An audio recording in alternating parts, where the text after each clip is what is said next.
Hi, I'm Pam and I'm here to talk about video games. Today's video is about a brand new game that appeals to me as a lover of sci-fi, RPGs, and adventure games. It's Beyond Galaxyland. Beyond Galaxyland is developed by Sam Enright, and this video is sponsored by the game's publisher, United Label.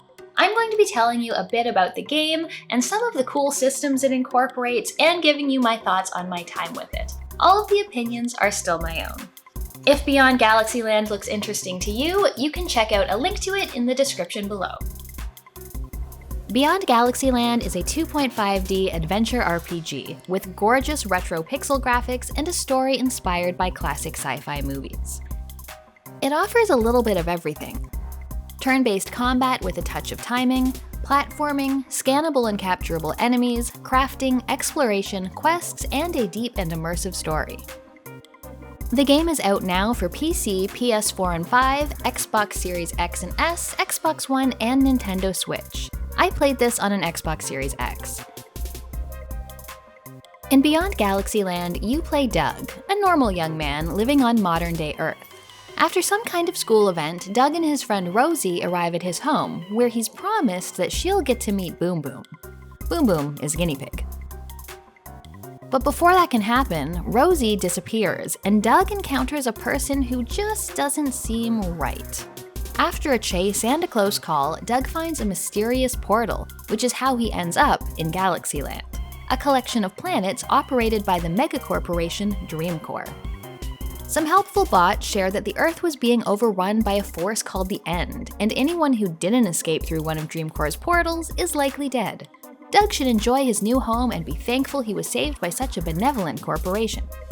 But Doug is having trouble believing everything and decides that he wants to somehow get back to Earth to see things for himself. Looks like it's time for an adventure. I really like the setup here. The game opens with a brief scene in the past of a mysterious figure that sets up a greater mystery. Then it grounds things with Doug and his fish out of water situation. We get to discover new alien species and visit strange planets and see them for the first time along with Doug and the friends he makes along the way.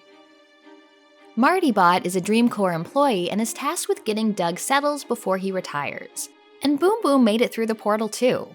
However, the bots found his intelligence lacking, so they made him supersized and super intelligent.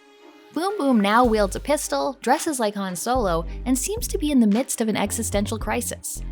I can't really blame him.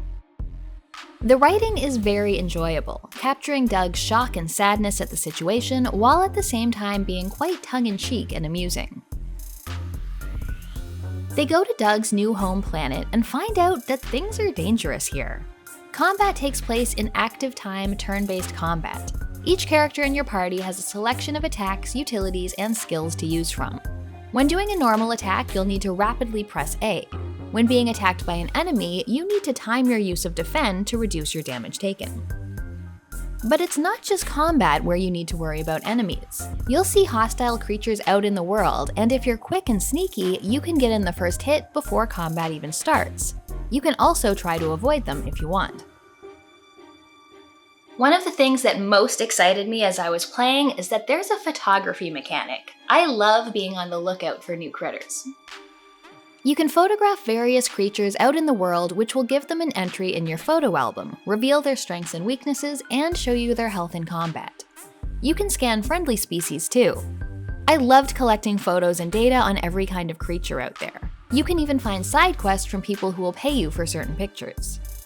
But the collecting doesn't stop at photos. You can also capture enemies.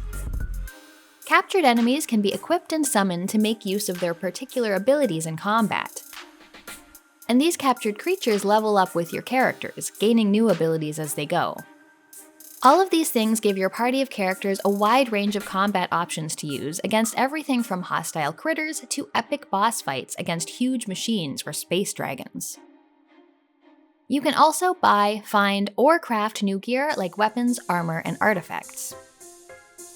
Another thing I really like is how you explore the world. It's much more involved than your typical RPG or adventure game. At first glance, it might look like a normal 2D side-scroller. You move from left to right, or right to left, encountering enemies and opening chests and jars full of items. But there's also platforming. Almost right from the start, you get a double jump to help you reach higher places.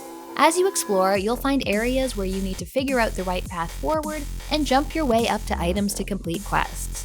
You'll find hills and beams to slide down, which adds some excitement to traversal. There's also environmental puzzle solving to do.